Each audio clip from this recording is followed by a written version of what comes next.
¿De qué mundo vienen estas personas? Éramos tan lejos de su mundo que parecía que venías de otras galaxias, de sitios que ellos no podían entrar en su imaginación que existieran, ni cómo vestíamos, ni cómo llevábamos para comer, ni cómo hablábamos, ni cómo...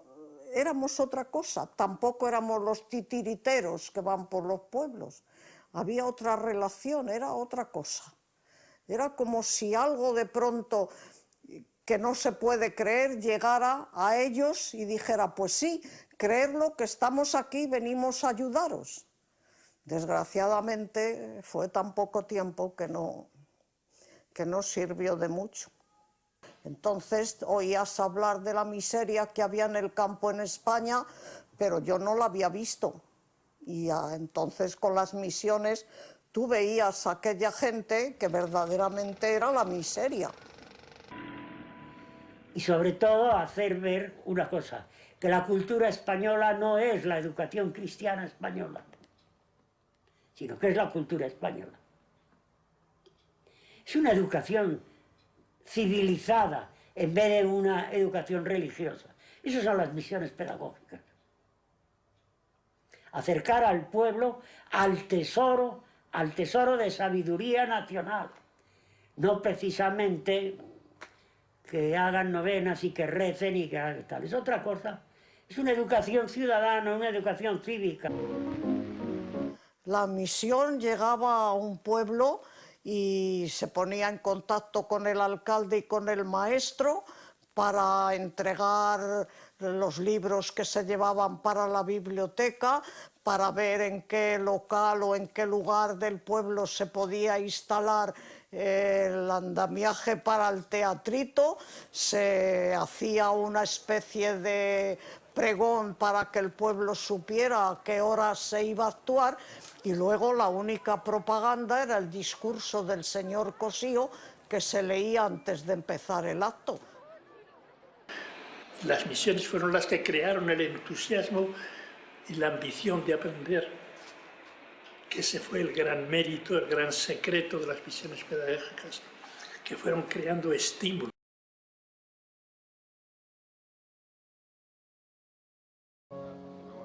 Durante el reinado de Alfonso XIII, Manuel Bartolomé Cosío, discípulo de Giner de los Ríos, intenta varias veces que el Estado realice misiones pedagógicas para apoyar a los maestros rurales. Cosío, que había sido profesor de la ILE y director del Museo Pedagógico, es uno de los intelectuales más respetados de su época. Aún así, no logrará crear las misiones hasta la llegada de la Segunda República.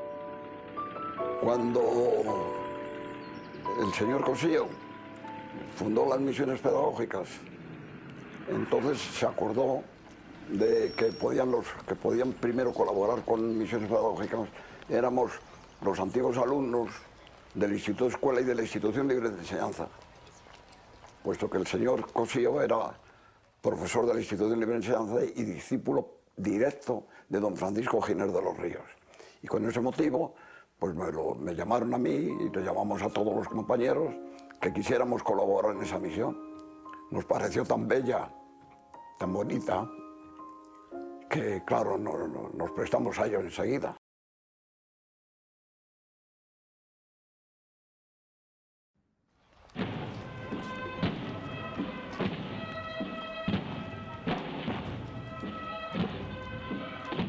Había, digamos, elementos en los pueblos a los cuales disgustaban muchísimo las misiones pedagógicas. Claro que sí que había estos elementos. Los elementos que eran contrarios a que los campesinos aprendieran a leer y escribir. Hay testimonios del paso de la biblioteca por pueblos donde esto molestaba muchísimo.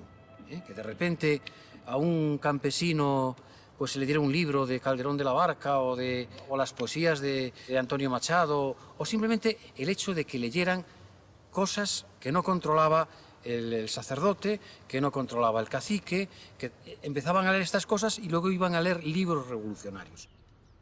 La biblioteca, pues teníamos una biblioteca que teníamos unos buenos libros, tendríamos 270 libros, y luego, pues porque dijeron que el maestro se había ido de aquí por huir de la de los facciosos y eso, se marchó a la Iruela, pues se bajaron ahí más abajo y se quemaron todos los libros. Negro. Lo de la Ceda fue otro capítulo entre risible y triste, porque aquello fue un desastre. Aquello fue tremendo, tremendo, tremendo. Porque afectó muchísimo a lo que estaba en camino, porque había un camino, bueno, a lo mejor, y hago un paréntesis, yo soy un poco partidista, pero había un camino emprendido como de un cierto progresismo para una reforma agrícola, para una reforma industrial, para una reforma cultural, y esto la Ceda lo interrumpió y volvimos otra vez a la Iglesia y al ejército, con lo cual pues la persona que había tenido una esperanza en que con la República se emprendía un camino nuevo, se encontró con que volvíamos a lo viejo. En la prensa de esos días, Américo Castro responde a los ataques. En su artículo Los dinamiteros de la cultura, acusa a la derecha de cerrar el camino que había abierto la República, diciendo: tan criminal e insensato como hacer añicos la biblioteca de Oviedo o los tesoros de su catedral, es el intento de aniquilar las misiones pedagógicas. Por lo visto, llevar a campos y aldeas cultura, arte e ideas españolas es un pecado mortal.